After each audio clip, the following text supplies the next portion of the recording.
Good evening, everyone. Welcome to another session of Mom Focus. As you know, today we are discussing the important topic, leaving and cleaving, and we have a very special couple with us to teach us on this subject. I will be introducing them to you shortly. Thank you.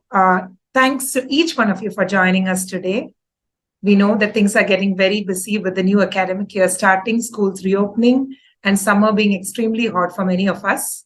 We really want to appreciate your presence with us today, so we welcome you and we thank you. For those of you who do not know about Mom Focus and are attending this meeting for the first time, this is a small online initiative that was started a couple of years ago to equip young mothers and couples in their journey of parenting. And so far, we've been blessed through the ministry of several godly ministers and couples who have shared God's word with us on different topics. And today is yet another special session. And being Father's Day, let me also acknowledge all the fathers with us. Happy Father's Day to each one of you. So we will begin the session with a word of prayer. Sister Litty Ben from Chennai will lead us in prayer, following which Sister Litty, Rachel, and Irene will lead us in singing. Over to you. പ്രാർത്ഥിക്കാം. Hallelujah, സ്തോത്രം. കർത്താവേ, ഒരു പ്രാവശ്യം കൂടെ നിന്നെ സ്തുതിപ്പാൻ തന്ന വൻ കൃപയ്ക്കായി നന്ദിയോടെ സ്തോത്രം ചെയ്യുന്നു. അല്പസമയം അങ്ങയുടെ സന്നിധിയിൽ വന്നിരിക്കുവാൻ തന്ന കൃപയ്ക്കായി നന്ദിയോടെ സ്തോത്രം ചെയ്യുന്നു. ഞങ്ങളെ വിളിച്ച് വേർതിരിച്ച് അങ്ങയുടെ മക്കളാക്കി തീർത്തതിൻ്റെ വൻ കൃപയ്ക്കായി നന്ദിയോടെ സ്തോത്രം ചെയ്യുന്നു. ഞങ്ങളുടെ ജീവിതത്തിൽ തന്നിരിക്കുന്ന സമാധാനത്തിനായി നന്ദിയോടെ സ്തോത്രം ചെയ്യുന്നു. പ്രത്യേകാലി മം ഫോക്കസ് മിനിസ്ട്രിയെ ഓർത്ത് പ്രാർത്ഥിക്കുന്നു. അതിൻ്റെ പിന്നിൽ പ്രവർത്തിക്കുന്ന ഓരോ പ്രിയപ്പെട്ടവരെ ഓർത്ത് പ്രാർത്ഥിക്കുന്നു. ആവശ്യമായ എല്ലാ കൃപകളും അവിടുന്ന് കൊടുക്കണമേ എന്ന് പ്രാർത്ഥിക്കുന്നു. പ്രത്യേകം ഇന്ന് ക്ലാസ് എടുക്കുന്ന ബ്രദർ പീറ്റർ പ്രേംകുമാർ ബ്രദറിനെയും സിസ്റ്റർ സാലി സിസ്റ്ററിനെയും ഓർത്ത് പ്രാർത്ഥിക്കുന്നു. ആവശ്യമായ വാക്കും വചനങ്ങളും അവിടുന്ന് കൊടുക്കണമേ. അടിയങ്ങൾക്ക് ആ ക്ലാസ് പ്രയോജനമുള്ളതായിരിക്കാൻ ഇടയാക്കണമേ. ആദ്യോടന്തം അങ്ങയുടെ സാന്നിധ്യം കൂടിയിരിക്കണമേ എന്ന് പ്രാർത്ഥിക്കുന്നു. സർവ്വ യേശു ക്രിസ്തുവിൻ നാമത്തിൽ തന്നെ. ആമേൻ.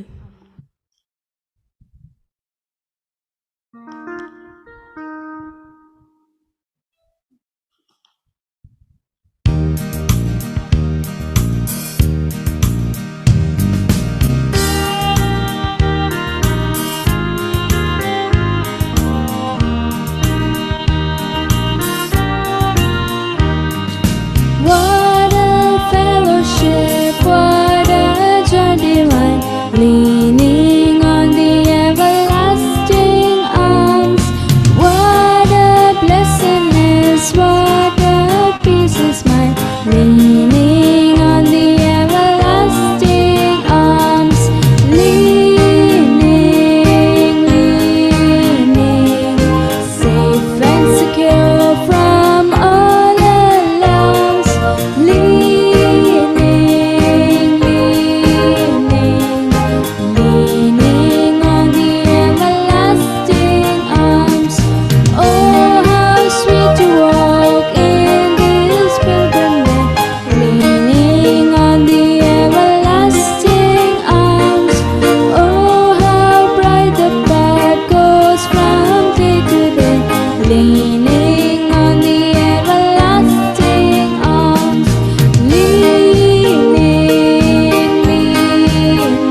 Thank you so much. That was really beautiful. And thank you for adding the violin in. That made it all the more enjoyable.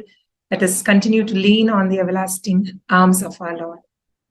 So now we move on to the teaching session. As you know, the topic for today is leaving and cleaving, a very important yet seldom discussed topic in our culture. So today we are going to learn the biblical perspective of what it means to truly leave and cleave and become one flesh. And we have a very special couple to teach us today. They are no strangers to Mom Focus because they've been with us 2 times prior. And it was, in fact, difficult to get them because they are very busy serving the Lord all across the globe. Brother Peter Premkumar David and Sally Grace Peter are family educators and marriage counselors. They are professionally qualified with a master's in care and counseling. They are specially trained in family relationships and they conduct family enrichment workshops, premarital seminars, parenting workshops, and youth counseling. They have their own counseling center in Pondicherry and are also founders of the organization called FACT, Family Assistance Through Counseling and Training, FACT. It's a registered trust in Pondicherry with a primary focus of caring for and serving families in India. So it's in fact our privilege and blessing to have them with us today. And we look forward to learning from them as they have blessed many couples and individuals across the world. We pray and hope to be blessed by them today. And as we always do, we have a question answer session at the end of their talk. So if you have your questions, please send them to me via chat, or if you have my WhatsApp number, you can even WhatsApp it to me and they will be kindly answering our questions. So thank you so much for taking your time and being with us. I know you're very busy in the Lord's Vineyard. So welcome, and over to you, Brother Peter and Sister Sally. A very good evening to all the Moms Focus viewers, and it's a joy once again to be back. Maybe it's about 1.5 years now since we spoke, and we have done 2 sessions here, and it's a joy and a privilege to be a part of this, part of the Moms Focus, right? And today, as Sharon was sharing, that it's a very important topic, leaving and cleaving, right? A topic that is not discussed, a topic that is misunderstood by the parents as well as young couples, right? And let's go to the Bible and understand what is the meaning of leaving and cleaving, and let's unlearn things and learn the things from the Bible, because we would have learned many things from our parents, many things from our pastors and from books, and we would have learned things ourselves, right? But let's go deep into the Bible and know what is leaving and what is cleaving and what does God want of us, right? So while we are listening, we have to let go of our attitude that is, it's all for you. Oh, no. Who said it's all for you only? No, it's all for you. Listen See, to Moms Focus, they have arranged Peter and Sally just for you. I've been praying for you. No, it's for you. That's why today you are here. The problem is all because of you, right? It's not that attitude. The problem is not all because of you or me, right? We together, how are we going to face this problem? Yeah. Your spouse is not your enemy. My wife is not my enemy. I'm not an enemy. Our enemy is that we have not learned from the Bible properly, right? And there are people who are intruding into our lives, right? It's a private life for us. So we have to listen with the attitude that when God speaks to us, what are the changes that I have to do? Maybe I am doing it for many years like this. How I have to change this? Changing it is difficult, but how I have to do it so that it will be a blessing for my family. So we will listen with this attitude. Let's go to the topic, leaving and cleaving. Leaving and cleaving is law of priority and law of pursuit.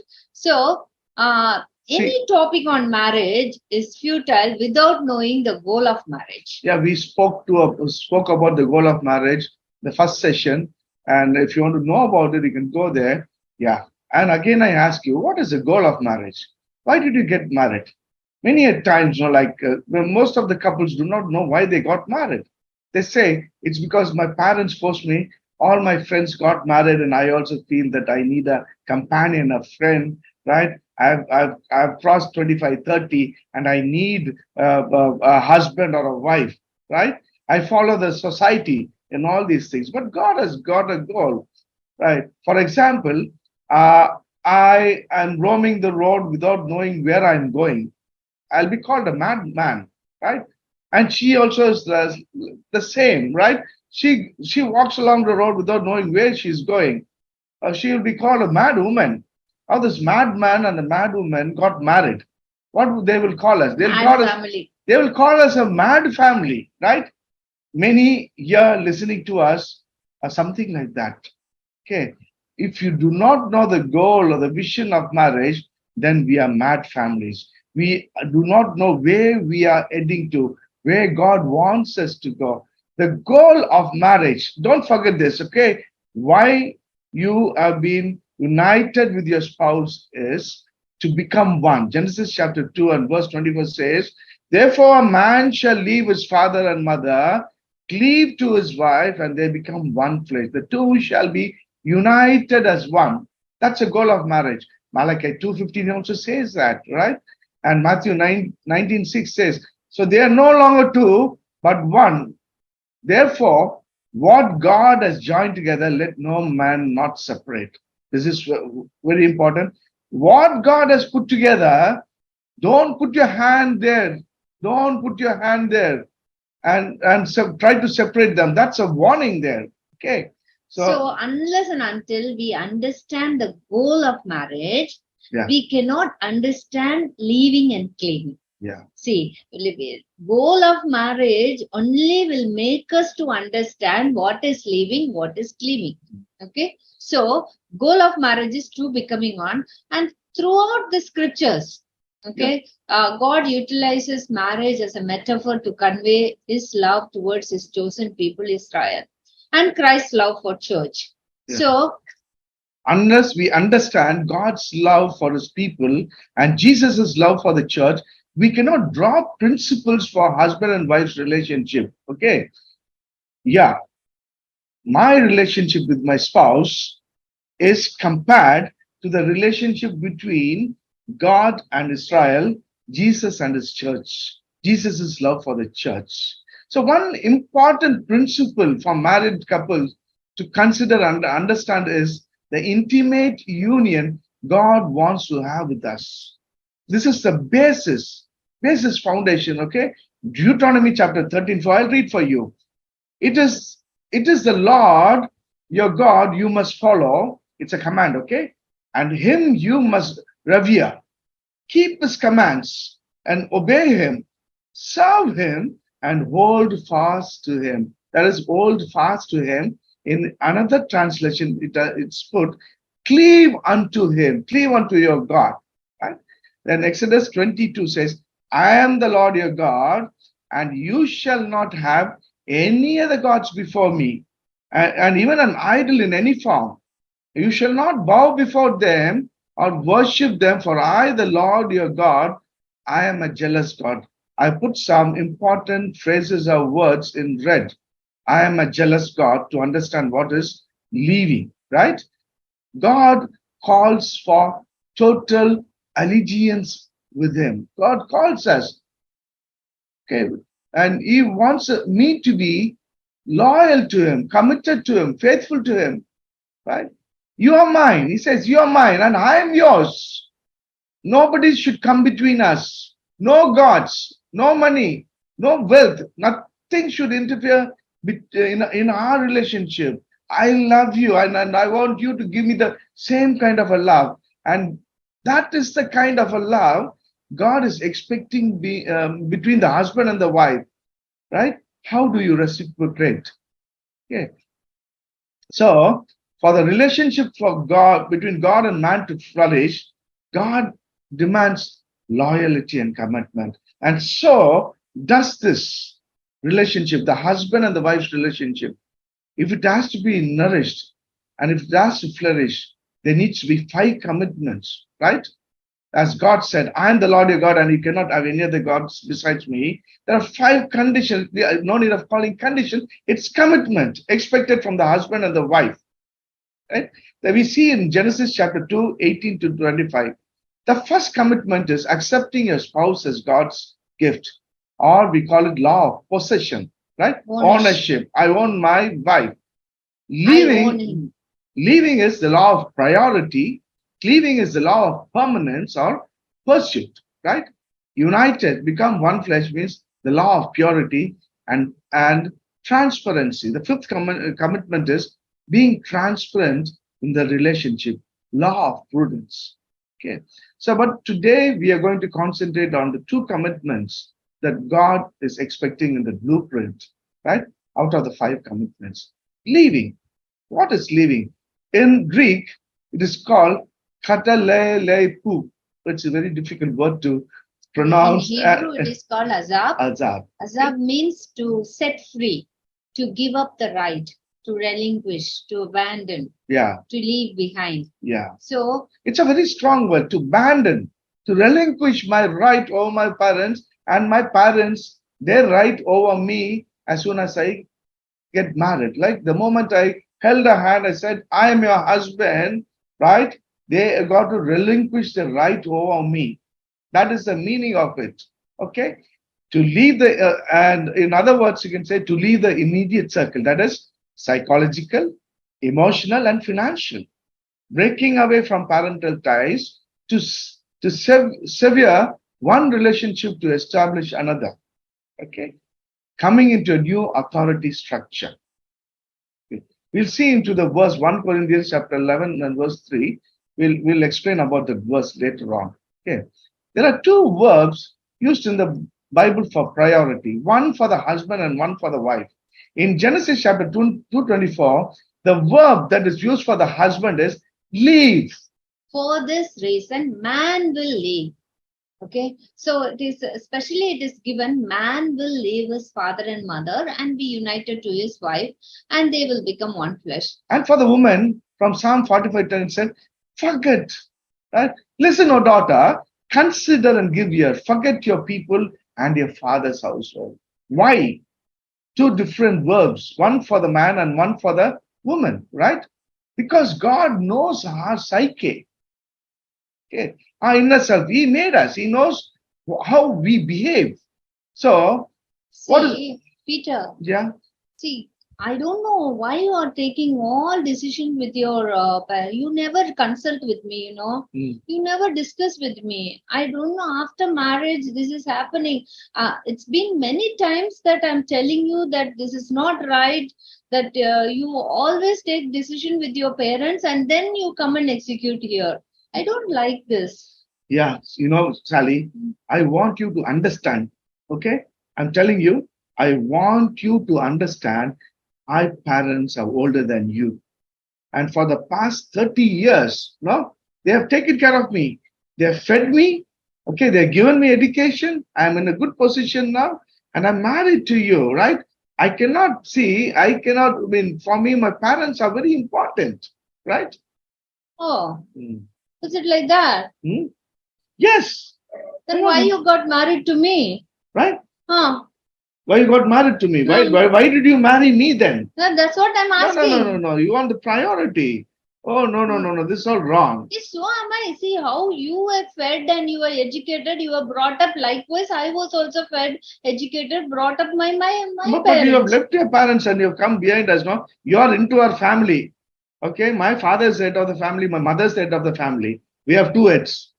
Okay. Oh. Yeah. And then you are tail of the family. No. Don't talk like that and all to the husband. Right? Okay. You need to respect me. Okay. Right. The fight is priority. Okay.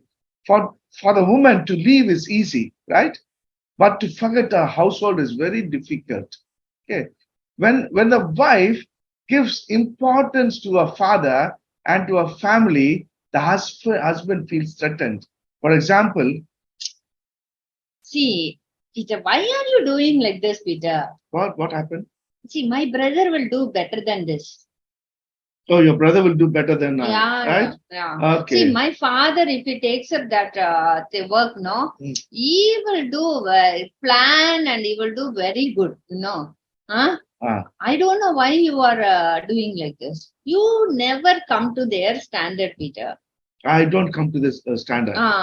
Oh my God, how can I satisfy my wife? She also always says I am not equal to them. You know about my mother? Yeah. She's very good, Yeah. And my sisters and brothers, all great people. Yeah. Great, They never great. forget my birthday. Oh. And they know about my inner church, Mm. the Christmas that we celebrate, and the choir that we have. It's awesome, Okay. And what about a celebration in our place? Your place? Yeah. It's boring. What about my mother? What about my father? Right. See, a woman, for her, it's very difficult to leave her parents and come, but she keeps something very important back home. Like you said, for me, it's easy for me to leave, but forgetting is difficult. Okay, I'll keep on bringing back the memories that what happened and how it is, and I want the same or better things to happen here. Okay, so I'll be constantly comparing this relationship with that living. Okay, I had. So when I do that, my husband will feel irritated. I'll feel disrespected, not because I have not been given the priority, right? Even for the sambar a mother makes, even for the rasam the mother makes, she'll say, nothing like my mother's sambar, she'll come and complain. Oh, that is going to hurt me. It is because when God said, I am the Lord your God, and you shall not have any other gods besides me. The Israelites were not like following God. God said to them, Israel, you are my beloved. I made you for me. You're mine. I am a jealous God. I cannot see you worshipping other gods, right? And that same jealousy creeps into me, right? It works. That's why Paul in Ephesians chapter 5 says, this is a profound mystery. The binding is done by the Holy Spirit. The moment you held your spouse's hand, we are made one, right? We are not in both the flesh is coming together, but in every way, the binding is done by the Holy Spirit, which we cannot understand. It means mine has been stolen by somebody else. See, for a very, very simple example, that is, okay, we are friends for, we are in 10th standard, 11th standard, 12th standard, we are studying together, we are friends for a longer time. And Peter, all our school and even our college, people are saying that we are best friends. College, they're very jealous of us. Jealous of us, And then, I cannot forget my 8th standard friend, Really? Till from 1st standard till 8th standard. She's a better friend, huh? Yeah. Really? Yeah. Better than I? No. I cannot forget that friend. Really? Then get lost, right? There's a jealousy that creeps in. You don't want to be in the relationship. Okay. In the same way, in this best friendship, husband and wife friendship, becoming one, when I give priority over my husband, then he gets very jealous. I start disliking my in-laws, right? And disrespect also creeps inside me, right? Why should I respect a father and mother when she's not respecting me? Where's my first love? Someone is robbing it. I'm the rightful one. Right? The bonding is a mysterious bonding that no one understands. The same way how he feels, the same way I feel. Yes. I understand it, darling. Now, do you understand that why I feel very... I'm very sorry. Very upset that you take a decision with your parents and not really including me? Yeah. Do you understand that? Yes. The same righteous jealousy sets in me also. Yeah. And for the man to forget is easy, right? But to leave his comfort zone is tough, right? Especially parents, especially the mother. They're very happy that the son is attached to them rather than to be one with the wife. You understand?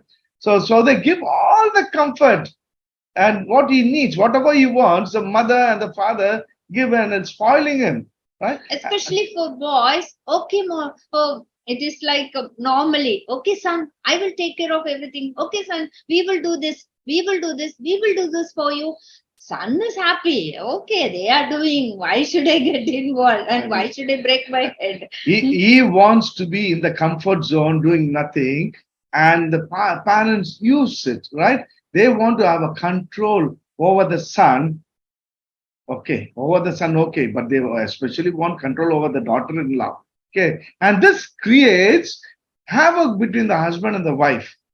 When the mother-in-law tries to control the daughter-in-law fights with the husband, right? Okay, will you take up responsibility at home when the parents are doing those things that the son has to do, right? He is very happy, right?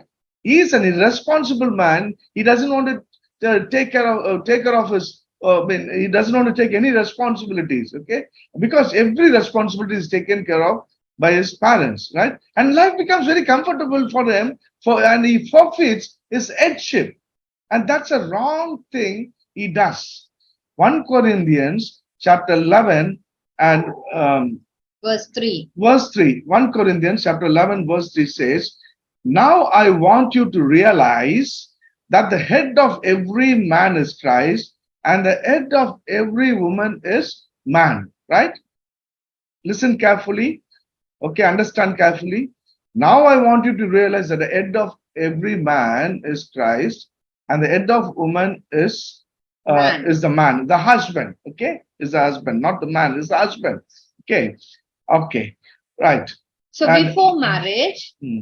I was in my father's home. My father is the head of my family, and I was there growing up. And my father was the head of my family. Okay. And Now- he was growing up there. And now we get married, We got married. right? And tell me now, when we are in a joint family, right? We lived as a joint family for 10 years. And and my father, mother, and all of us are living there. Now tell me, who is my head? We are living with my father, elderly mother, right? You can chat. Yeah, you can chat. Who's my head?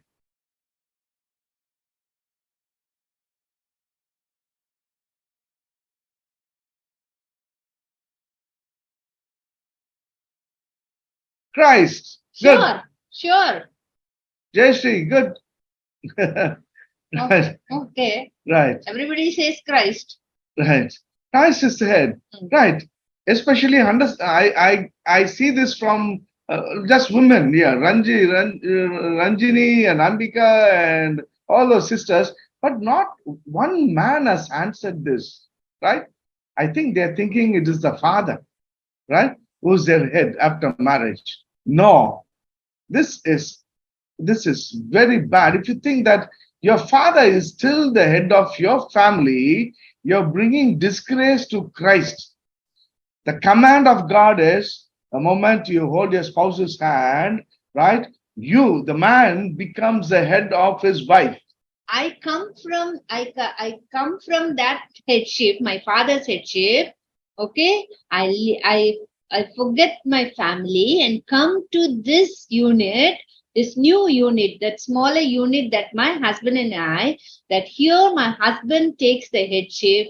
I can come under his headship. I take him as my head. I don't want my father to be head of my wife. That's a wrong relationship. Yeah. Let him have his wife. My mother has his thing. Okay, let him be the head of my mother. That is enough for him. One head is enough, right? So that is a wrong relationship. When I make my father or mother the head of the house, God is being disgraced, right? It's a contempt. It's a disapproval by God, right? It is God who is the one who appointed me as the head of my family, head of my wife, right? So Right. here is where you need to understand the OS, operating system of man and a woman.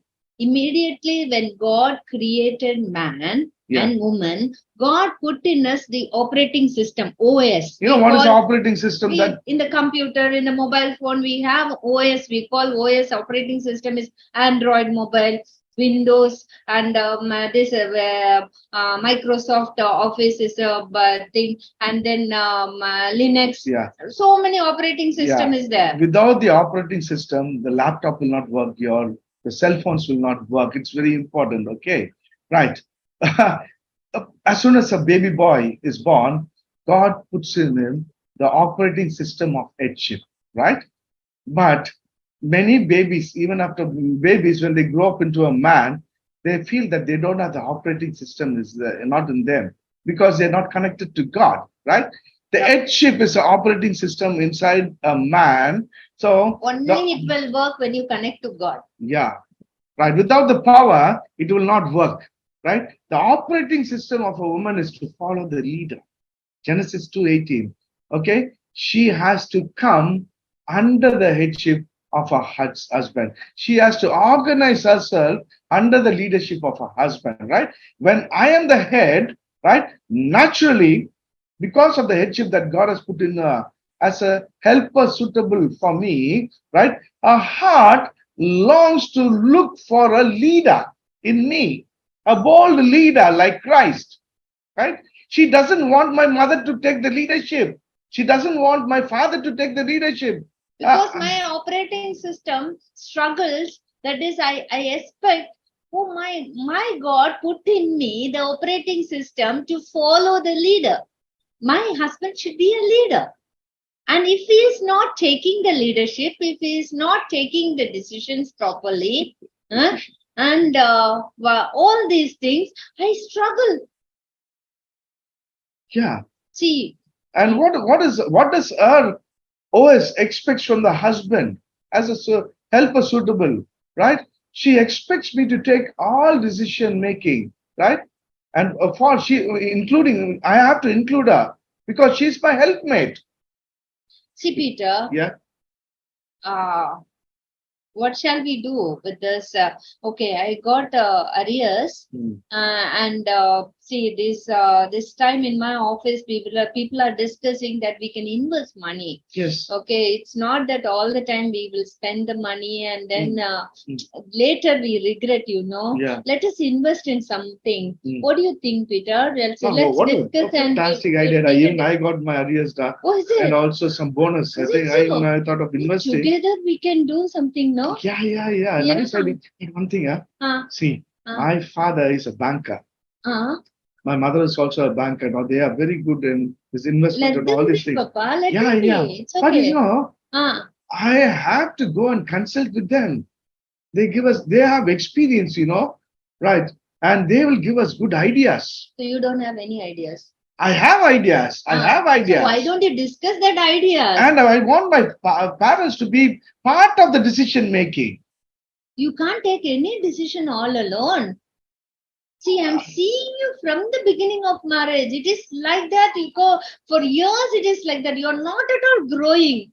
Why should I give all the money to you? I will not give. Right. Yeah. The wife expects the husband to be a real leader. Good head, right? It is nothing wrong taking advice from parents. Please don't misunderstand us. But this unit, as to smaller unit, has to take decisions together. Yeah, he must not excessively look for approval, encouragement, and support from parents instead of his wife. And this is where jealousy creeps in, right? She wants her to be included in her decision making, right? Not the thing. Okay. So what happens if we are not prioritizing our spouse? Okay, if I am not forgetting my family, if he is not leaving, okay, his family, what happens to our relationship is naturally there is a jealousy, a righteous jealousy sets in, a sense of insecurity sets in. I feel very insecure we feels very insecure if I take all decisions with my parents alone and he is not included in that. He will feel very insecure and we both really don't trust each other. Yeah. Why should we trust? It's there'll be a feeling of betrayal. Someone has taken my rightful place. She is not giving me the priority and I am not giving her the due respect that she needs as a wife, right? Okay. So slowly we start drifting away from each other. As a result, you have to see, I come from a family where my father is the head of the family, okay? And I come to take my husband is the head of mine. And he comes from a family where His father was a head of the family, and now God has made him as a head. But he is not taking this responsibility.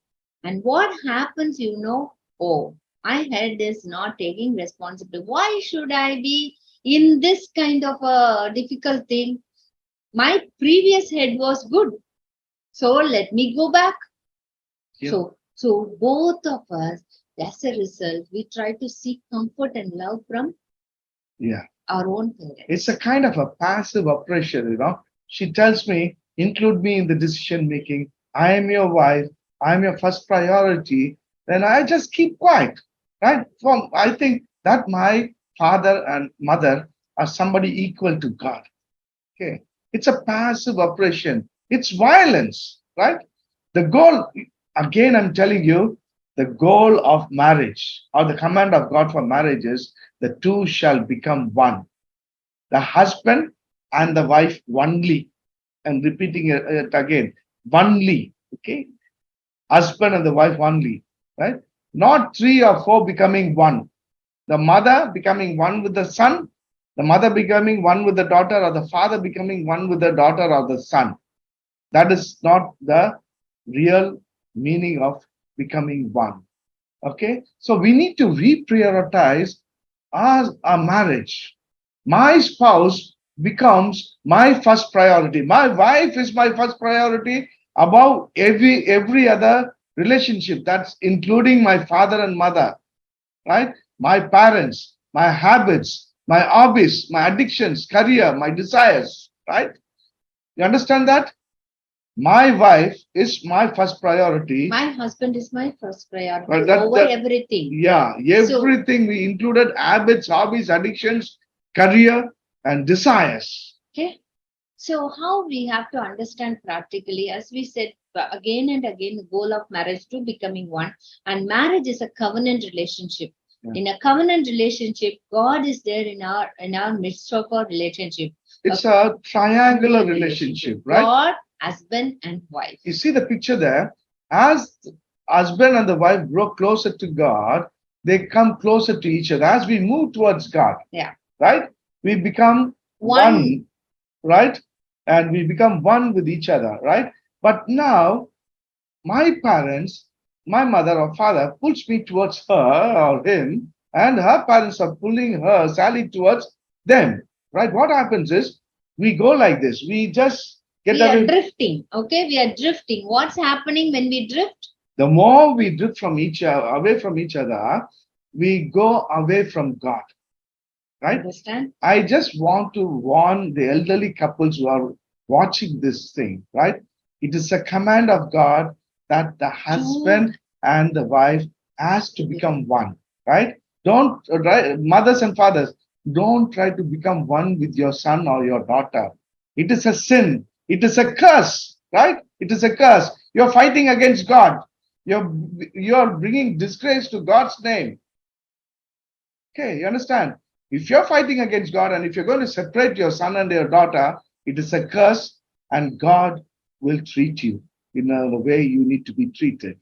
Okay? Because So God it is a warning that God, yeah, and He wants, because He says that I am the witness in your marriage covenant. Mm. And so it's a serious covenant. We need to understand this. So here is where that we need to see, Peter, practically how we have to apply this.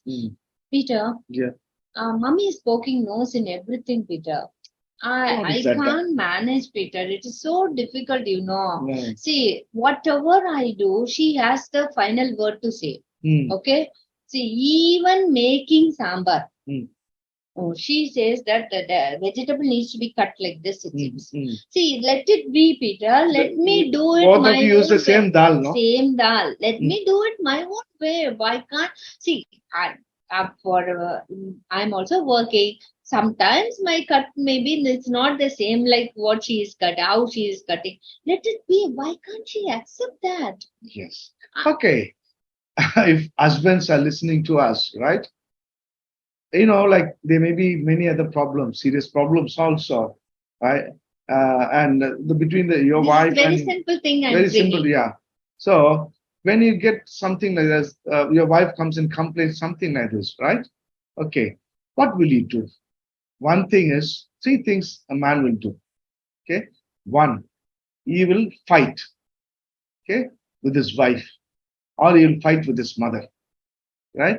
Or he will freeze, right? He'll be silent. He'll become dumb. He won't Numb, speak at all. numb. Numb and dumb, right? The third thing is he will flee from the place, escape, right? But all these three is not the right thing. Right. Okay? Sometimes he will Right, I say, fight with my mother. Are we going to get the results? No. There's not going to be any peace in the house. the Bible says, blessed are the peacemakers. We need to maintain the peace of home. I need to have the whole family. Both of us need to love everyone, right? I cannot send my parents out. I cannot shout at them. Even if I shout at them, the next day when I go to office, my mom will create havoc with her. She will just remove every hair out from her head. It's not pleasant Yeah. to stay in that same house. Yeah. So it's not, fighting is not the result. Fighting Yeah. is not the way out. Yeah, we need to resolve things properly, right? So how how- to resolve? What does my wife want from me? What she's expecting from me? What she's expecting from me is love, right? Peter, Yeah. you know, mommy is poking nose and everything. I know, darling, you have been complaining about this for a year, no? Yes. I understand I your don't problem. want to do it, but I understand your problem. I know that my mom will do like this. Peter, Yeah. you understand? Yes. Oh, And thank she is a God. human being. She's in flesh and blood. Thank And God. I will do- never thought that you understand like that, I Peter. understand you, darling. Oh So my I've been God. wondering. I was really struggling in my mind how to tell you, but you understand. This takes loads of my really problem, you know. Now I am really free. Really? I feel. Well, I should have told you this. I feel that I'm on your side, darling. I feel right? that we are now one team. Yeah. We are in one team. Huh? Yeah. So, are you satisfied? Yeah. Yeah. So, what does the wife want from me? She wants my affirmation. She wants to say, I am with you always. I stand with you, right? I understand your problems. When Peter comes and complains to me about my parents, I have to stand with him instead of supporting my own parents. Okay, no, I understand that my father, my mother can really irritate you. I stand with you. Right. Okay, so the thing is, we both should stand as one team. Right. In one other thing, a husband comes home. The case came to us. The husband came home and the wife immediately served him coffee. The wife immediately served him with coffee and snacks. And Peter, let me bring coffee. Yeah. Did you give coffee to my mother? Huh? Yeah. As if that. She wanted to serve me and she wanted to serve me coffee and snacks. But this man should have kept his mouth quiet. But the wife had already served my mother. Why should he thinks he will never trust me? Yeah. So, and sometimes the words that he is using at home. See, it's nothing wrong inquiring about his mother. Okay. Whether the mother had coffee or not or anything. Okay. But in front of the wife, in front of everyone, if he is making a loud talk that, did you give to my mother? That is as if that he is only he caring. wants to please his mother and get approval from his mother, right? He is insulting his wife. How should he talk? Right. He should use a different word. Sally, Sally. did you all have coffee and snacks? Yes. Yeah? We had half an hour back. Everybody good. Mummy had. All Mummy of us also had. Very good. Yeah, all of us had. You are the only one. Can I give Yeah, bring it back. It's so smooth. So it is sometimes our words make a lot of difference. Learn to change your words. So the Bible is talking about leave your father and mother, cleave to your spouse. And the same Bible talks about honor your parents. Yeah. Okay. So how to honor our parents? Okay. Whose parents we have to take care of? Yeah, the boys' parents. Girls' parents are ATM machines, no? Yeah. Is it like that? Right. See, what is the meaning of son-in-law and daughter-in-law? I become the son in our house, right? I become daughter in I this become house. the son to her parents and she becomes a daughter to my parents. So we have two fathers and two mothers. You understand? We have two fathers and two mothers now. But like the fallen nature of human beings, whom will I support? Naturally, I will want to take care of my parents. I will support my own parents. Okay. It's a fallen nature that its individuals' parents are given more priority. Yeah, but that's not right. When I have been given the responsibility of two fathers and two mothers, and she has been given the responsibility of two fathers and mothers, together we need to work out in a way they will take care of both the parents without any kind of priority, right? And or partiality, you can say, right? So unless and until we two become one, we cannot do that. This is called what we call as the law of love versus the law of respect. Okay, how can we become one? Okay, look at the screen properly. The husband's action, loving his wife, right? If my action is loving, and my wife's emotions. The loving means Ephesians 5:21-33. It is explained there that he is showing in action, that is sacrificial, serving, and sanctifying, and a lot of different kinds of love he is showing to wife. The love of Jesus Christ, okay? Right? My emotions are, I feel very respected. Okay. When my husband shows love to me, I feel respected. My emotions are different. Okay. My action is love, and our emotions are respected, protected, and prioritized. Okay. I am his first love. Okay. She feels like that. That is why the Bible says husbands better love your wives. Yeah. Okay. And wives better respect your husband. Yeah. When I show respect to my action is respect to my husband. I feel loved, right? I feel loved. I feel protected. I feel prioritized. What right? is respect? I will not put him down in any way. I will not put it. I will not. I will not bring disgrace to his name. Okay? So, when I know that she loves me, gives me the first priority, and it is easy for me to love her parents, right? Let her parents do anything to me. Let my parents do anything to her. She'll say, right? My husband loves me so much. Because of you, I will take care of your parents. Yeah, that's it, right? Because of me, he will take care of my parents. Yeah. So let they have their own problems and everything. We need to take care of both the parents. I want to do something just for my husband. I want to do something just because my wife respects me so much. I need to respect her parents too, right? So this is a beautiful picture we got, right? The family and both the parents with them. Dogs and the cats are also there. It's a lovely family, right? Okay, right. Now, so how do you set right the priorities? There are tactical things that you need to do. Always signal one to everyone that you are one. Okay. When the world should see us as one, right? Not as a divided kingdom. Okay.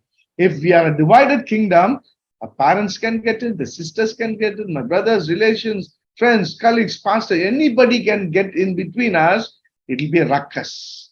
Okay. Right? They need to see us as one. Okay. Whatever is it, support each other at all times. Right? Okay. And then if you are or staying in a joint family or in a nuclear family, whatever it is, your quality time is very important. Yeah, we call it mini honeymoon. Okay, only couples time out. Okay, it means it's a mini honeymoon means once in 15 days or once in a week. It's good for you, husband and wife alone, not with the children, right? Not with the children, husband and wife, not with your parents or friends. Sometimes some men have the habit of bringing friends and their wives too, and they want to be in a company. They want recreation like that. No, it's just the husband and wife time out. You go to a place, sit down there, go to a restaurant. The time you got married, you would have visited many restaurants, and you will be having your favorite restaurant and favorite food. Okay, once in 15 days, sit in front of each other, facing each other, look into each other's eyes. Time. Let there Talk be to each other. sparks, Yeah. right? Let there be romance. Okay, romance does not grow in a mango tree. Okay, you need to cultivate it. You need to make it happen. So we have to limit the involvement and set the boundaries with individuals outside the marriage relationship. Yeah. Okay, that is setting the boundaries means, see, we lived in a joint family. 10 years we were in a joint family. So what we do is, initially we discuss we both will discuss all the issues, whatever the decisions that we have to take, and we both also discuss what we are going to tell our parents. Okay, how you are going to tell, and how I am going to tell, that there should be a same thing. We should not contradict. Okay, so this is what we are going to tell. Only this much amount only we are going to tell. Beyond that, we are not going to tell. So we just limit what we can tell, what we should not tell. Then seek to keep personal issues between you and your spouse. Don't let down your spouse in front of your parents. Don't tell them what happened, except for some serious issues like abuse, right? And if your spouse Abuse or or homosexuality, pornography addictions, so those things which is beyond your control, Yes. you can involve a counselor or you seek counsel from others. Otherwise, keep your personal issues between you and your spouse. respect your spouse's wish over your parents' wish. Never criticize each other to your parents. Listen to advices from parents respectfully, but act on it only after agreeing together. Agreeing together, not with the parent, husband and wife agree together. As far as possible, visit parents together, right? If you are staying in a different place, when you're visiting your parents, Go together. Go together. Make time for your in-laws. Take them out. You have to take them out. Okay. And spend time with them also. And then seek to function as a financially independent unit. That's very important. Yeah. Give rather than borrow money from in-laws. Yeah. Develop your own social circle.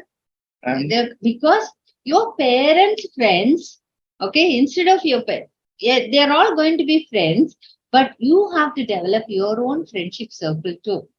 Small strategy while gifting. right. We like to give some gifts to our parents. When we get gifts from my parents, no, Sally is the one who will go and give the gift. And when we buy gifts for Sally's parents, I will go and give the gift to them. We are just showing them that we are one. Okay, Not in only our one, financial decisions. that even I love our parents and she loves. We give a signal that I love my in-laws. We love them. Yeah. Phone call makes a difference. If you And are even away from the parents, when we make a phone call, see, to my parents, Peter makes we call Papa and Mommy. Papa and Mommy, how are you? And talk to them. That really gives them the understanding that my son-in-law loves me. So instead of only daughter calling always parents, So and to my in-laws, I have to call them first and talk to them, and then they should feel loved, wanted, and needed. Yeah. You should respect them. See, sometimes your in-laws, especially older parents, sometimes they are moody, they are irritated, they won't talk, their faces are they're rough, and they keep themselves mum. You feel that, oh, it's all because they are angry with you, or it's all because of you. But you need to understand, certain times the older people, that is, it's because of their aging, because they are growing into their maturity, or because of their body aches, physical, emotional, mental, lot of changes are happening. So they are grumpy inside. They struggle. That's why their faces are like that. So don't imagine that, oh, they are showing face like that. Okay. Always keep smiling at them. Okay. It makes a difference. Okay. Then this is called the law of priority. Leaving means law of priority. Your spouse is your first priority. And we saw how to set right up priorities.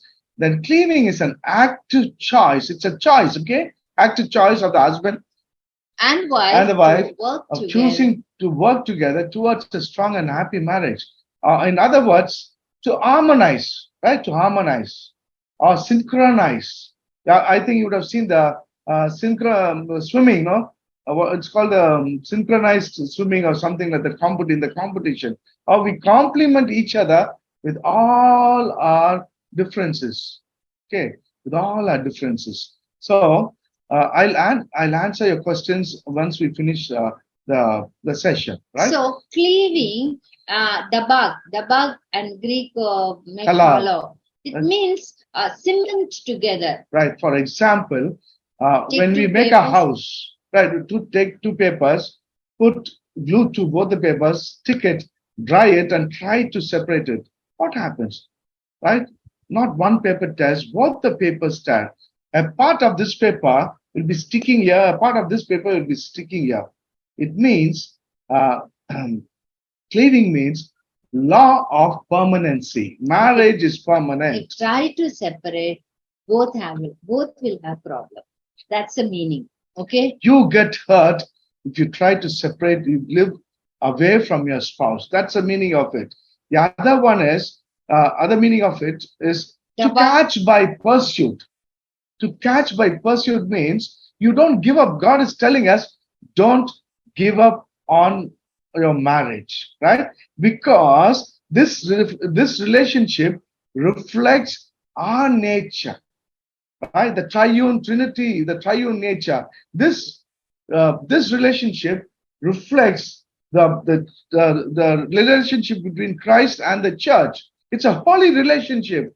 So don't give up on it. Keep trying. So marriage works on two criteria, right? One is unconditional love.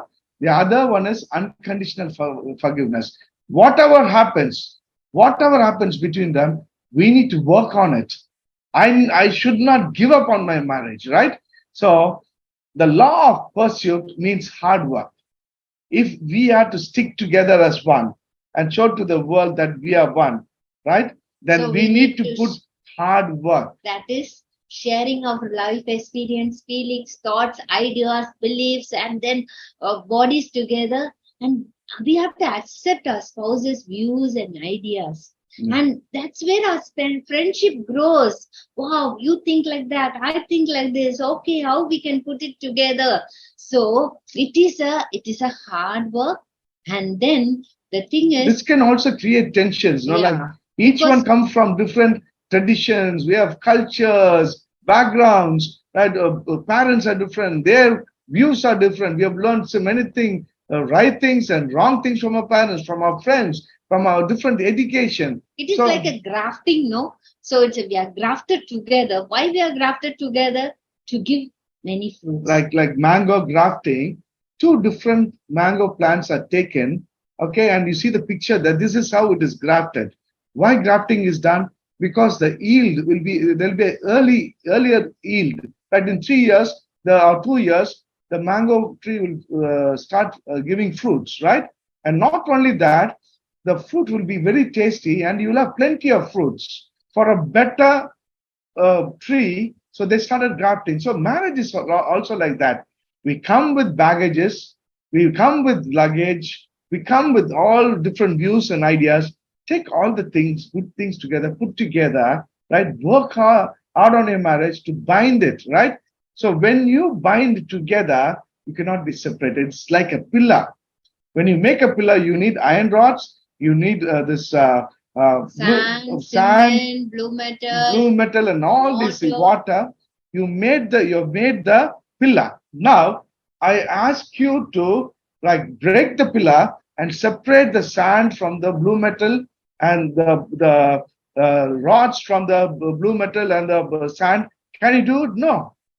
So it is such a kind of a gelling when you work hard on your marriage. So what we say is marriage requires hard work to pursue. Don't give up. So how do you do the hard work? First of all, accept that you and your spouse have strengths and weaknesses. All of us not perfect. Yeah. So all the things that I cannot see the dirt in my back, but I can see the dirt on her back. right? So And see, we start when condemning we each other. point out and condemning or the bringing out all the things which is weaknesses and then the problems, accept, change. We have to work hard. How to change? What are the things to change? So appreciate, affirm, admire the strength, uplift, encourage each other In in the faith. failures. Don't be a condemning person or a criticizing person. Yeah. Huh? Then the other problem that arises in the relationship, husband and wife relationship, is not understanding the Roles. biblical role and responsibility of the husband and the wife. Okay. Right. So, and even while cleaving is physically, emotionally, mentally, spiritually, and socially, we are coming together. That is why we said sharing ideas and everything. See, physical cleaving, mental cleaving, emotional cleaving, and spiritual cleaving, and social cleaving, and then financial cleaving also. So, finance, if you are not together, you are acting independently. See, we may have both, will have two different accounts, but if you are not transparent with each other, cleaving is difficult, because where your heart will be, where you are hiding. Okay, so the thing is, money. See, love of money is the root cause of all evil. Money is not evil. Love of money is root cause of all evil. So we need to be transparent with each with other. money. Okay. So then you need to understand your spouse's needs and work on it to understand his or her need. Right? You understand? Needs. For example, in Mom's Focus, okay. you learned the love languages. Yeah, we saw that previous sessions and all. Yeah. What did I do now? I drank water, right? Why? Because I was thirsty. Were you able to identify that I was thirsty before I did this act? No. So we have, right? Emotional need. So we have 5 psychological needs: emotional needs, sexual needs, we have our intellectual or mental needs, we have our social needs, and we have our spiritual needs. All of us, right? So my duty is to see that I understand all our needs. And my duty is to see I understand all his needs, so that I can be a complementary person for him. Yeah. That is why in Genesis 4:1 says, Adam knew his wife. What is the meaning of knew? He understood her thoroughly. Adam knew his wife and she bore him a son. In some versions it says Adam lay with his wife, right? And she bore him a son. But lay is not the right word. Knew is the right word. Knew means, right? He knew her. He learned about the needs of his wife, the 5 needs of his wife: emotional, mental, and every need. That's the meaning of knew, right? So you have to understand the needs of your spouse. If you're not working on the needs of your spouse, then you're not going to cleave together as one. Then learn to fight with your spouse in a Christian way, right? That is a decent way of resolving conflict. Okay, right. Work hard to harmonize and cleave to each other. Leaving and cleaving is a lifelong process. You might think, if we have been married for 20 years, we have been 30 years, we have lived together, we have seen ups and downs, and yet you're not come together as one. It is not only for young families. Yeah. You need to understand this. Each stages of life, we need to leave and cleave. Okay? There are stages that the initial stages may be from external things, that is parents and all those things, that is third parties. And then later stage comes the internal things that we need to leave and cleave. Okay? Yeah. See, slowly as parents, we need to know how to leave our kids. Okay? How to leave our kids, how to leave our addictions, how to leave that certain responsibilities that we have put in our own head, and then not giving for our family, okay, time for our family. So many things that we have to leave and cleave. One of the reasons for husband and wife to drift away from each other and for divorce is boredom, right? As you grow old, marriage sometimes becomes boredom. Okay. Why? So why? You are not leaving and cleaving.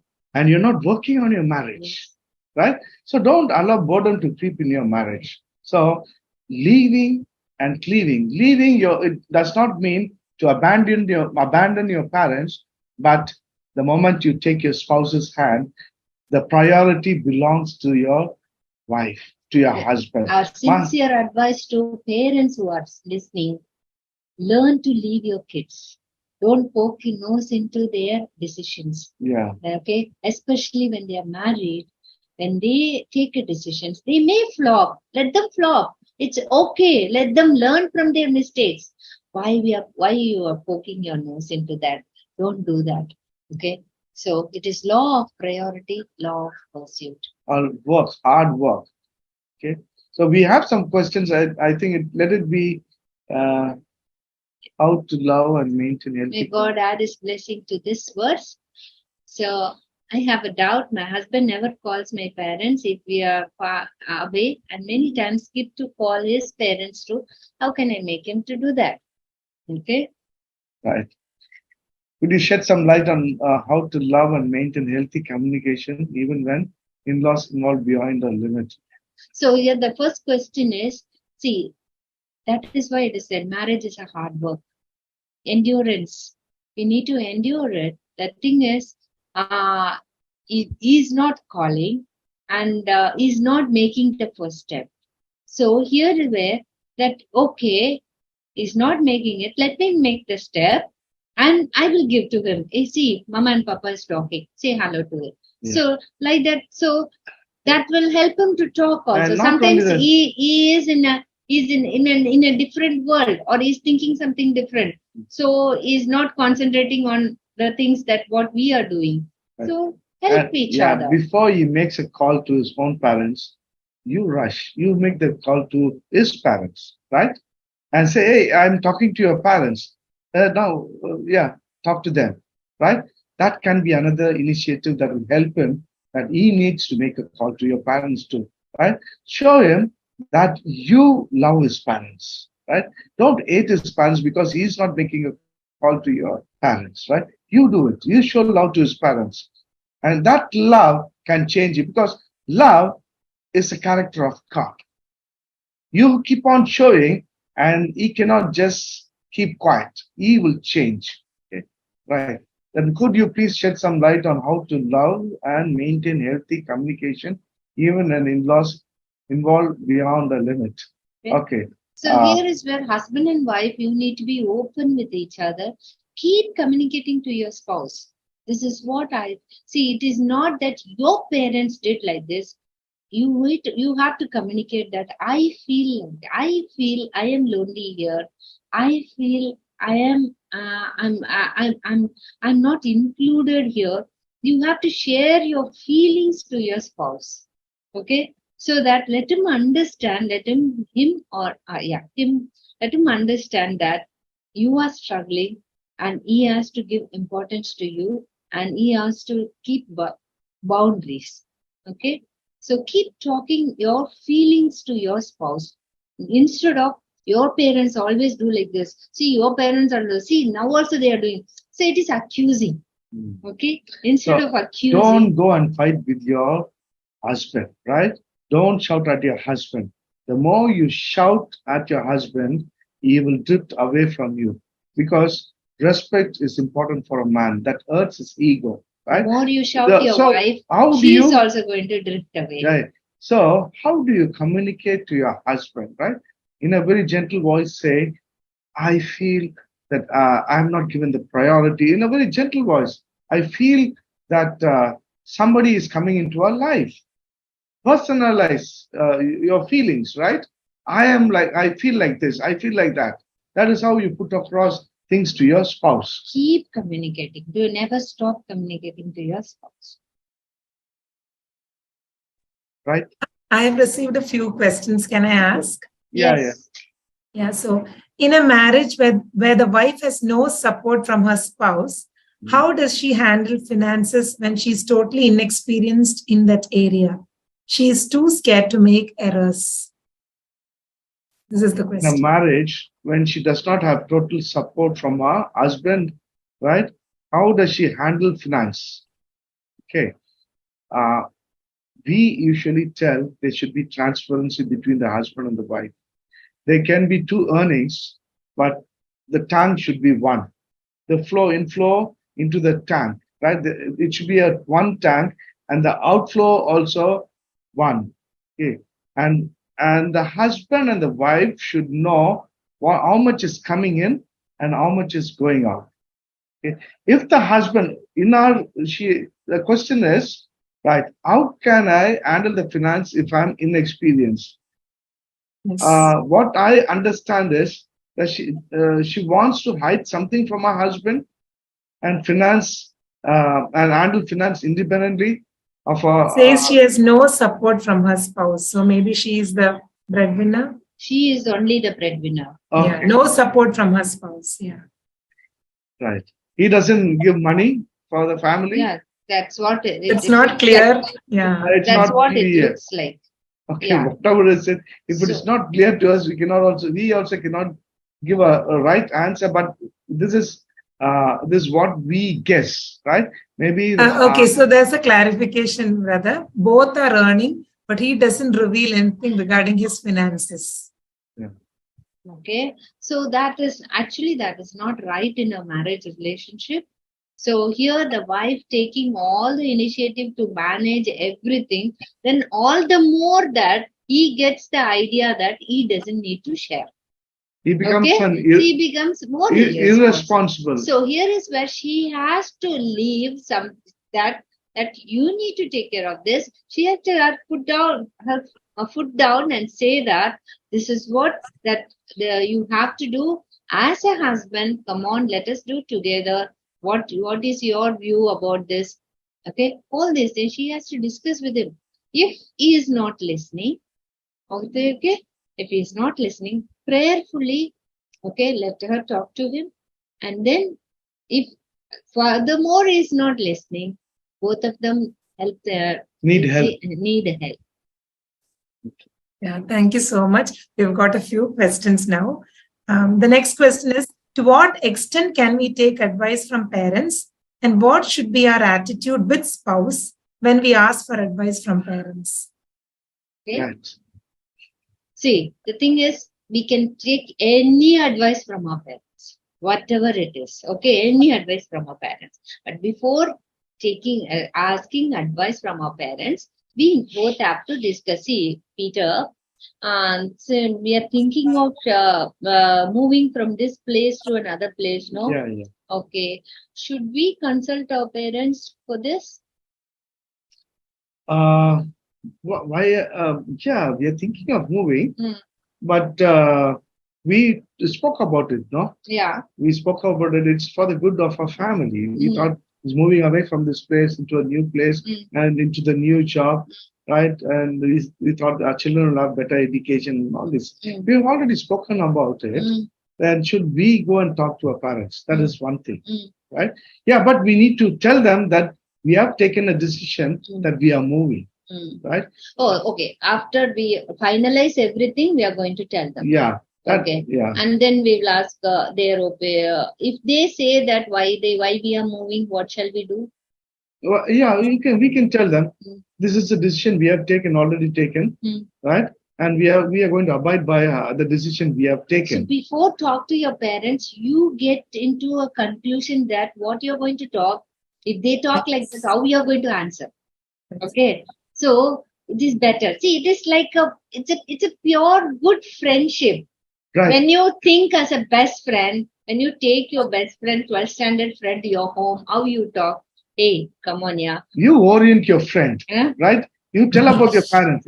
When you come to my house, my father is very My father sick. will ask this question. Yeah. You have to answer this. Okay? Yeah. When he asks like that, you have to tell like that. Yeah, Okay? yeah. See, we orient like that. We have to orient each other.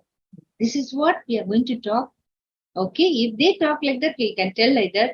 See, sometimes we have no clue in taking any decision. That is in areas where we can be very open. See, we don't know about these things. Let us go and discuss with our parents. Then later we both will discuss and come to a conclusion. The Okay? decision is for us, Yeah. right? The decision is for us. And we got to act on it, right? Okay, if we tell our parents before we take the decision, surely, right? Surely For there's- example, certain things we don't know what is God's will. They're going and talking to them, and they That's- will be showing the light. Okay, something. So then what we have to do? Okay, parents said like this. What do you think about it? Can we go about it or not? Okay. So That's very final helpful. decision should be ours. I think that clarifies a lot of things. Thank you so much. Another question. I knew my husband before marriage for more than 5 years. We are married for 1 year now, but I always feel insecure, though he is very loving. How to get out of this? Yeah. Okay. Why that doubt, right? Is there something, is the Spirit of God telling her that the husband is not faithful to her regarding the relationship? Is he having any other, does she feel that he's having any other relationship? No, she says he's very loving. Yeah. He is loving, so she's feeling insecure. So the thing is the baggages. Okay, that is the thing is, Peter, do you love me? Yes. Do you really love I me? love you. Do you really You love know that, no? Do Like, you really love me? yes. So the thing is, why I feel that my husband is showing love, I am not feeling enough. Why? There is some baggages that it is not healed. So what are the baggages which I am Not feeling resolved? Maybe my past personal childhood experiences. Okay. Maybe the thing that I feel that maybe the inputs that I am listening. Okay. Maybe in my office, many people are selling so many problems. Your I am parents can say listening so something. many things, and there is no knowledge of God in my mind. I will also feel very insecure. Okay, because I'm putting a lot of problem inside my head. Sometimes the expectation is too much from the spouses, right? The wife expecting too much from the husband, and also like too much possessive also, right? Check on all those areas. Am I too possessive? Right? Let her Is talk my to somebody. is my expectation realistic? There can be unrealistic expectation. Like, for example, I want my wife to always love me. Is it a realistic expectation? Or unrealistic? Unrealistic. It's an unrealistic expectation. She cannot love. Sometimes I don't feel like loving him. Yeah. Right. I feel angry. Yeah. Okay. So it's fine. Huh? Yeah. So the thing is, later we get resolved and then we love again. Okay. Yeah. I hope the dear sister who asked this question has got the answer. Thank you so much. Another question. When my parents intentionally or unintentionally hurt my spouse, that anger and hurt is there with my spouse for months together. As a result, whenever they visit home, he is very rude with them. What to do? Okay. See, parents, when they behave certain things, that it hurts us. Okay? It hurts us. It is true. So when it is hurting my husband, I should first think that instead of standing with my parent, I should stand with my spouse first. Okay? I have to support my husband. See, Peter, I know that my parents can be sometimes bossy and they can tell certain things which irritate you. I know that. But I feel with you. But I am with you. I stand with you. Thank you. Okay. But yeah, because I don't like that what they are doing. Okay, it is not right thing. But thank you so much. Okay, for disrespect. telling. So when I give support to him, and then see, Peter, they are coming home. See, even though we don't like the behavior, how can we? Because we cannot say no to them. They are coming home. What shall we do? No problem at all, darling, because you love me so much, you respect me so much. And just for you, not just for you, they are also my parents. Okay. Right? Okay. As a Christian, I need to understand that You they are forgive old. them? Yeah, I forgive them. They are old. So right? here we have to resolve those issues. Okay. And then they bring the forgiveness part and let them forgive. And then it will be easier. Yeah, that was a wonderful demonstration. I hope that helps. Another question. What to do when the wife does not want to live in the city her husband lives, although he is willing to live separately from his parents? She wants her husband to go and settle in the city her parents live. He has a good job in the city he lives, so he cannot relocate. Okay. See, Mhm. here is the question is full of selfishness. Okay. She That has is- not forgotten her house, right? That's a command of God. She has to leave and forget her parents. The command is the two shall become one. She is sticking on to her parents. That is a sin, right? And if she, when you put a question why, I say, as I started with it is selfishness. When you put a question why she is thinking like that, okay, it's one thing is to get comfort. Another thing is all her work will be done by the parents, okay, and everything will be supplied home, and their workers will be less. So it is many a times children are choosing to live in the same city of parents is because they extract so many things from parents, and then they want to live a carefree life. Okay, see, marriage is a hard work.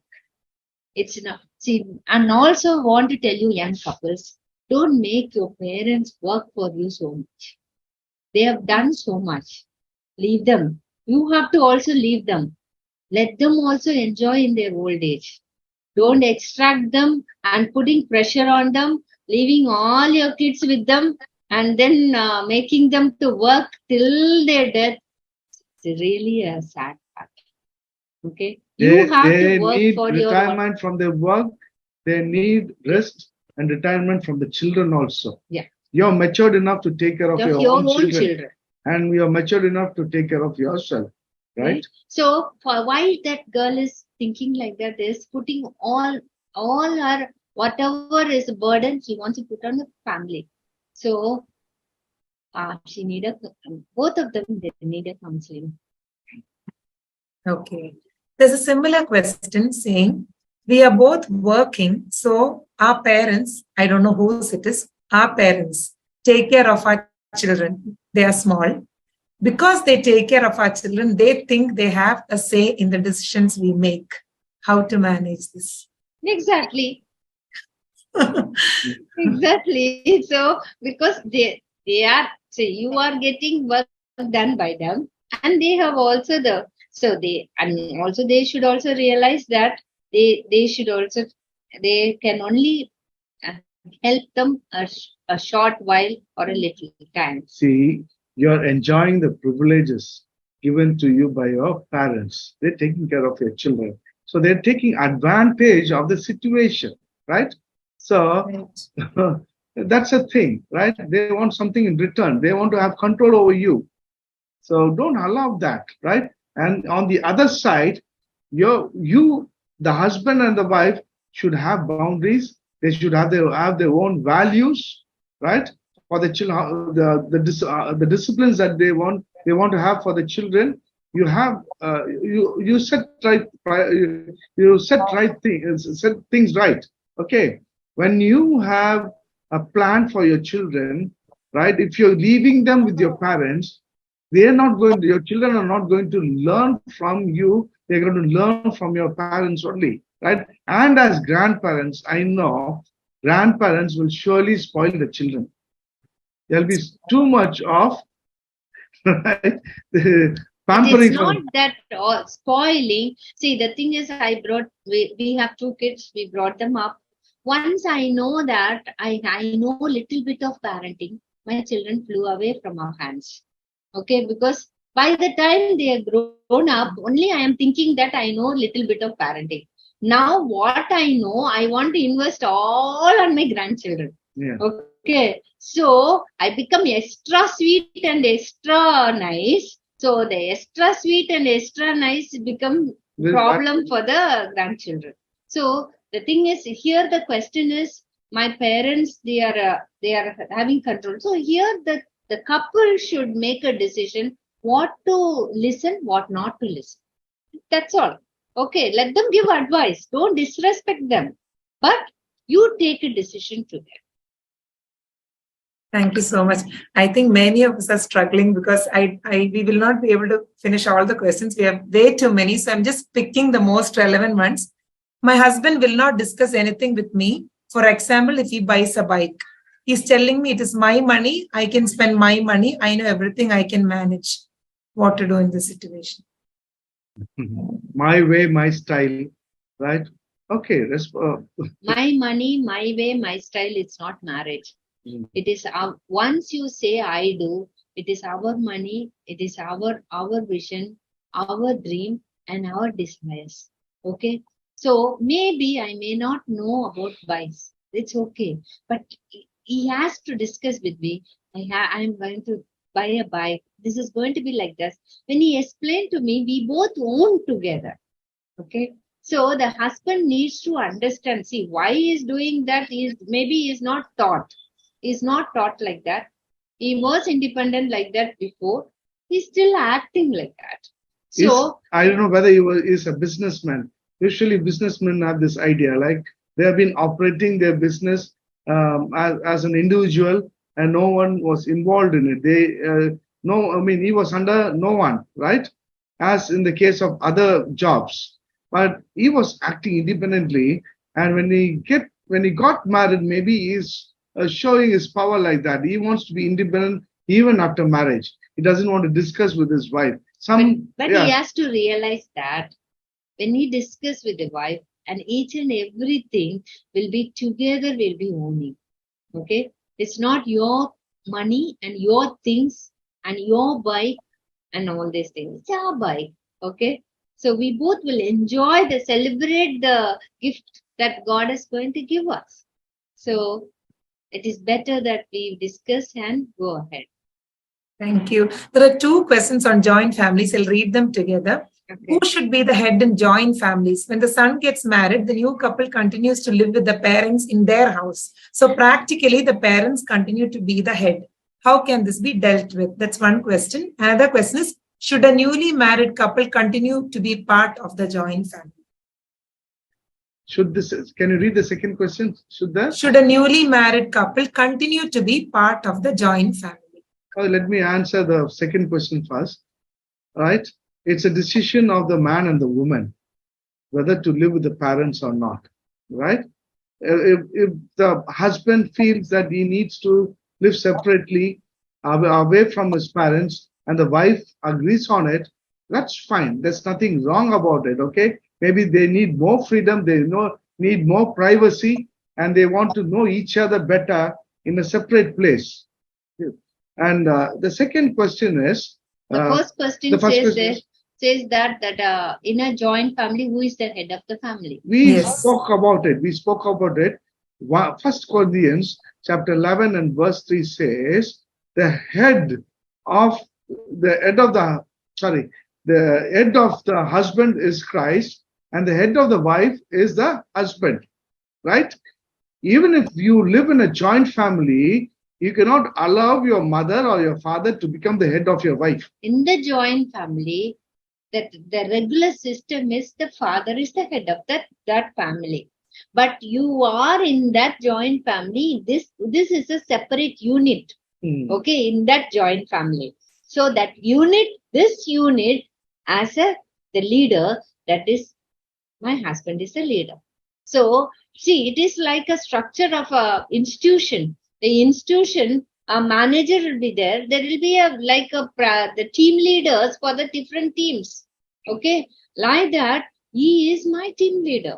And we both have to discuss together and decide for this particular team and what we are, this particular team. Okay, but regarding the joint family decisions, the whole family decision, we both have to discuss with everyone. But this particular team's decisions that we can take. The problem is becoming gods for others, right? From the beginning, it's been the problem. Satan told Eve if you eat the fruit, you'll become gods, right? So even here, the husband wants to become the head, God of the wife. the god of his wife, and the wife wants to be the god of the husband. And moreover, the parents wants to be the god of the son and the daughter-in-law also, right? So becoming gods. That's Little not, gods. and God said, "You shall not have any other gods besides me." Right? Let my father mind his own business. Let my mother mind her own business. Let me be the head of my wife, and let her be my wife, my helpmate. Right? That's the right way. So the command is the husband becomes the head of the wife. My father has no authority or right to become the head of my wife or the head of me. The moment I get married, right? My headship, I was under my father, that headship gets cut, and I come directly under Christ. Okay. There's a question, right? In that case, okay, if you say that my father is my head in a joint family, then who is my father's head? It should be his father. He's dead and gone. He's buried. Okay. Okay. The moment he got married, he got disconnected from his father, right? The headship is cut. And he came under Christ.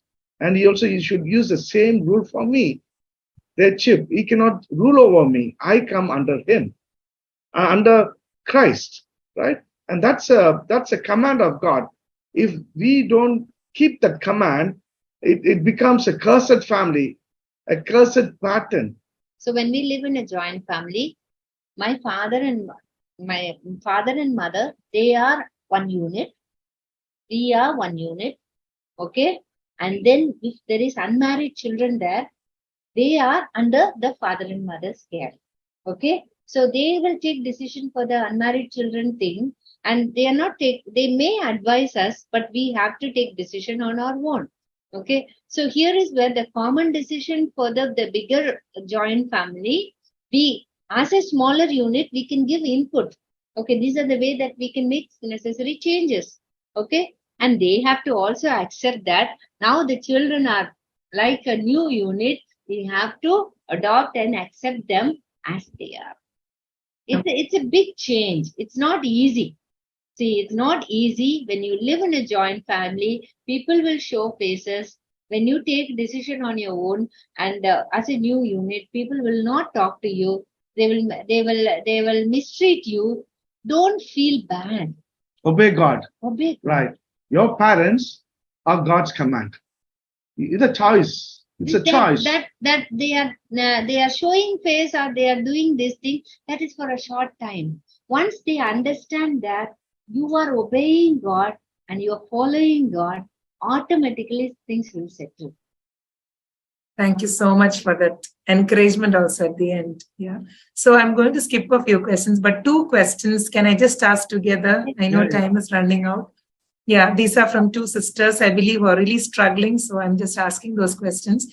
What can be done where the husband is not ready to accept the wife as his partner from day 1 of marriage? They both are living separate even after many years. He married her just due to parents' compulsion. A similar question from another sister. What to do if husband outrightly says, I don't want to live with you, I want a divorce, but the wife is fighting for the marriage? So these are 2 sisters who are in difficult marriages. Okay. Can you repeat the questions, please? Sorry.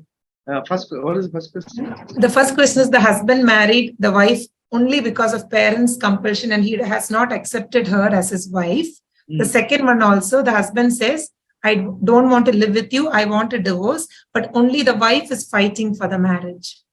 Okay. The first question that we want to answer is that he says that I don't want, I just married you because of I don't want to live with you. Okay. So that's the first question, no? Yes. Just because of parents' compulsion, he married. So that means that we have to ask a question, why? Okay. Why this man is telling like this? Is it a physical problem? Or is it an emotional problem, or is it a mental problem? Okay, the physical problem is he not able to fulfill as a man?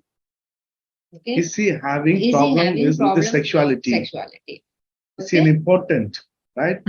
sometimes men, they, because their sexuality is connected with the ego, they don't want others to know it.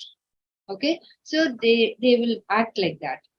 And then the question is he an homosexual is he a homosexual? or is he addicted to pornography? Pornography. Are they having physical intimacy, proper intimacy?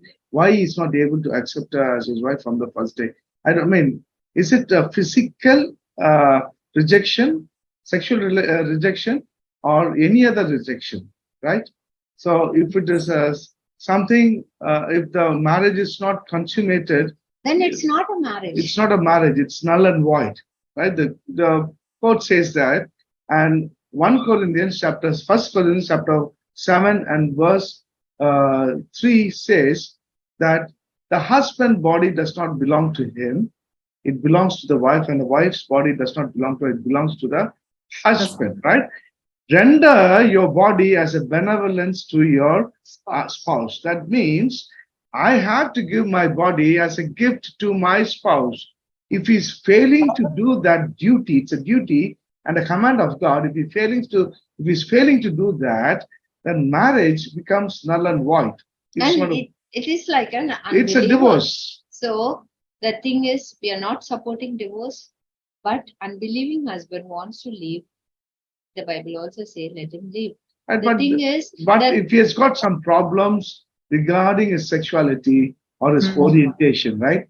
If he's an homosexual, it can be treated. 95% of impotency can be cured, treated, right? Homosexuality can be cured. Pornography addiction can be cured, right? And if he does not have any idea about intimacy, then he can seek a psychiatrist, right? Or a sexologist or a urologist. They can help them, right? So, and the second question is? The husband wants a divorce.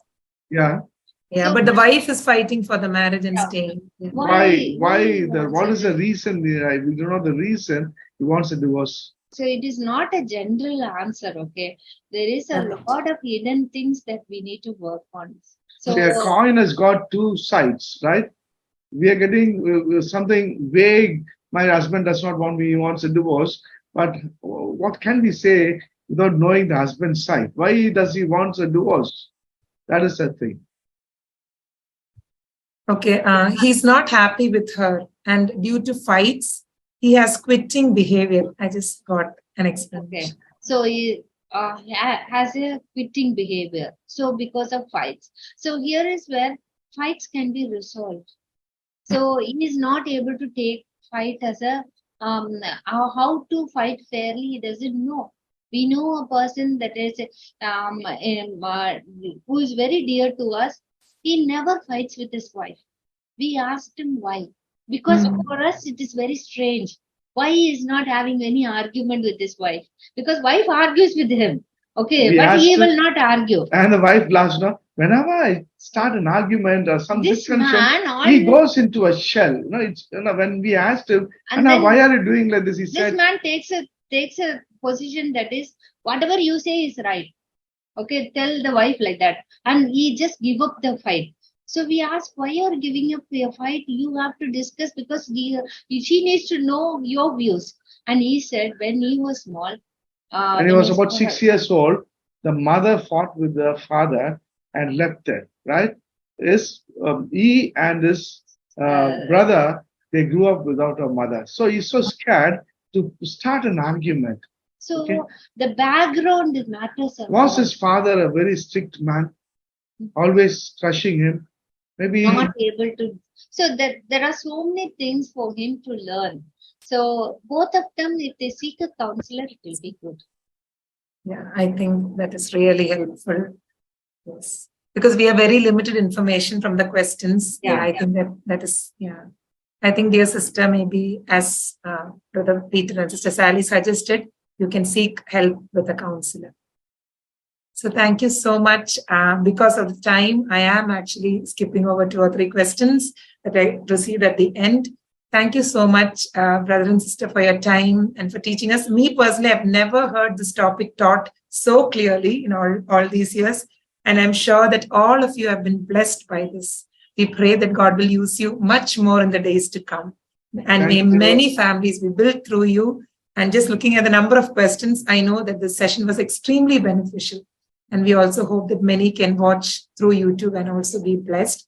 And just a few of the members have asked if they can reach you out for counseling. Yes, but we come only when they come physically. Don't do that over the phone. If they come to Pondicherry, we are in Pondicherry, they can reach out to us. They can get numbers from you. Number, okay. Okay, so they will have to come to Pondicherry to your center. Do you want us to display a number? Yes, would it be possible? Or otherwise, I've taken the number of the sisters who asked me, so I can send it to them. Yeah. Yeah. So, if you can share, that will also be helpful. If you can share. The sharing has stopped.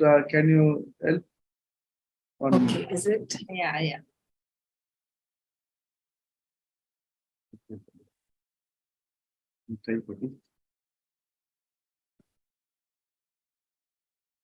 So for the sisters who asked for counseling from Brother Peter and Sister Sally, please note their phone number that is on the screen.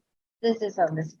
Yeah, 9489145496. Yeah. Please take their number and reach out to them. And that is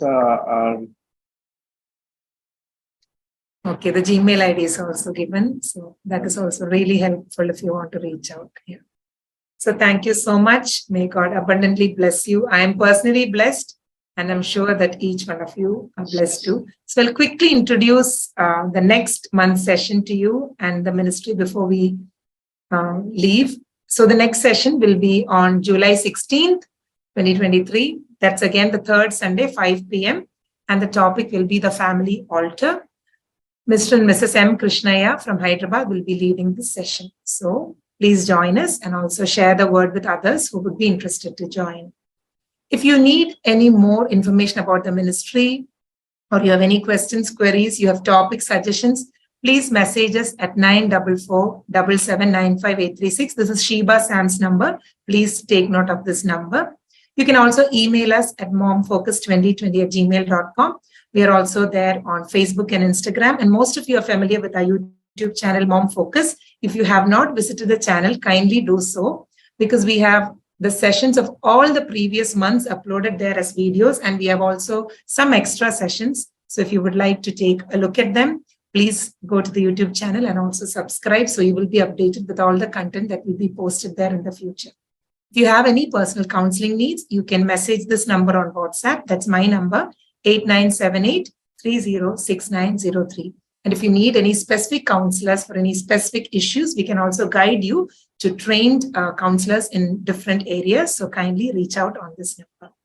Thank you so much for joining. And once again, special thanks to brother and sister for the session. May God bless us all. We'll close with a word of prayer. Thank you, Lord, for this wonderful time you gave us. And thank you, Lord, for enabling Brother Peter and Sister Sally to minister to us so powerfully from your word, O Lord. I thank you for all the good ways in which you led them and you strengthened them and you filled them with your spirit to speak to us. Bless them, O Lord. Bless their ministry more and more in the days to come. And Lord, we pray for each one of us who have heard your word today. Help us, Lord, to apply it in our lives, Lord, and so that we may be obedient to what we heard today. Bless us, build our families, Lord, build our generations. We thank you and we praise you and we give you all glory and honor. We ask and pray in Jesus' precious name. Amen. Thank you, one and all. May God bless each one of us. Thank you all. Bye-bye. God bless you all. Thank you. Thank you so much.